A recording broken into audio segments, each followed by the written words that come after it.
ನೀರಿನಿಂದ ಈ ಥರ ಕರೆ ಕಟ್ಬಿಟ್ಟಿರುತ್ತೆ. ಇದನ್ನು ನಾರ್ಮಲಾಗಿ ಹಾಗೆ ವಾಶ್ ಮಾಡಿದರೆ ಹೋಗೋದಿಲ್ಲ. ಬಟ್ ನಾವು ಈ ಥರ ಕ್ಲೀನ್ ಮಾಡೋದ್ರಿಂದ ತುಂಬ ಚೆನ್ನಾಗಿ ಹೋಗುತ್ತೆ. ನೀವೇ ನೋಡಿದ್ರೆ ಶಾಕ್ ಆಗ್ತೀರಾ ನೋಡಿ.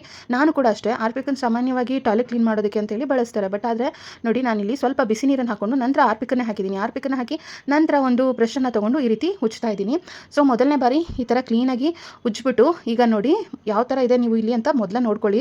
ಇದನ್ನು ಕ್ಲೀನ್ ಮಾಡಿದ್ಮೇಲೆ ಯಾವ ಥರ ಆಗುತ್ತೆ ಅಂತ ನೆಕ್ಸ್ಟ್ ನೀವು ನೋಡಬಹುದು. ನೋಡಿ ಆರ್ಪಿಕನ್ನು ಹಾಕಿ ಉಜ್ಜಿ ಫಸ್ಟ್ ನೀರನ್ನು ಹಾಕಿದ್ದೀನಿ. ಸ್ವಲ್ಪ ಬೇಕಿದ್ರೆ ನೀವು ಇದ್ರ ಜೊತೆಗೆ ಬ್ಲೀಚಿಂಗ್ ಪೌಡ್ರ್ ಬರುತ್ತಲ್ಲ ಅದನ್ನು ಕೂಡ ಹಾಕೋಬೋದು.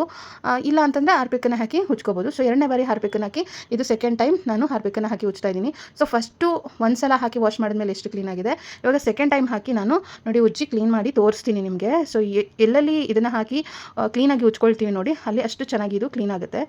ಸೊ ಇಲ್ಲಿ ನೋಡ್ತಾ ಇರ್ಬೋದು ಅಲ್ಲಿ ಟೈಲ್ಸ್ ಹತ್ರ ಮೇಲ್ಭಾಗದಲ್ಲೂ ಕೂಡ ಅಷ್ಟೇ ಎಷ್ಟು ಉಪ್ಪು ನೀರಿನಿಂದ ನೋಡಿ ಇದೆಲ್ಲ ಸಾಲ್ಟ್ ವಾಟರಿಂದ ಆಗಿರೋಂಥ ಕಲೆಗಳು. ನೀರನ್ನು ಹಾಕಿ ಸ್ವಲ್ಪ ಬಿಸಿನೀರನ್ನು ಹಾಕಿ ನಂತರ ಆರ್ಪಿಕ್ ಹಾಕಿ ನಂತರ ಉಜ್ಜಿ ತುಂಬ ಚೆನ್ನಾಗಿ ಕ್ಲೀನ್ ಆಗಿಬಿಡುತ್ತೆ. ನೋಡಿ ಮೊದಲು ಯಾವ ಥರ ಇತ್ತು ಈ ಟೈಲ್ಸ್ ಎಲ್ಲ. ಸೊ ನಾನು ಬಿಸಿ ನೀರನ್ನು ಹಾಕಿ ಈ ಒಂದು ಲಿಕ್ವಿಡನ್ನು ಹಾಕಿ ಉಜ್ಜಿದ್ದೀನಿ. ಎಷ್ಟು ಚೆನ್ನಾಗಿ ಕ್ಲೀನ್ ಆಗಿದೆ ನೋಡಿ. ಒಂದು 2ರಿಂದ 3 ಬಾರಿ ರಿಪೀಟ್ ಮಾಡಿದ್ರೆ ಎಷ್ಟೇ ಉಪ್ಪು ನೀರಿನಿಂದ ಕಲೆ ಕಟ್ಟಿದ್ರು ಕೊಳಕಾಗಿದ್ರು ತುಂಬ ಚೆನ್ನಾಗಿ ಕ್ಲೀನ್ ಆಗಿಬಿಡುತ್ತೆ. ಸೊ ರಿಸಲ್ಟನ್ನು ಲೈವ್ ರಿಸಲ್ಟನ್ನು ನಿಮ್ಮ ಜೊತೆಗೆ ಶೇರ್ ಮಾಡಿದ್ದೀನಿ.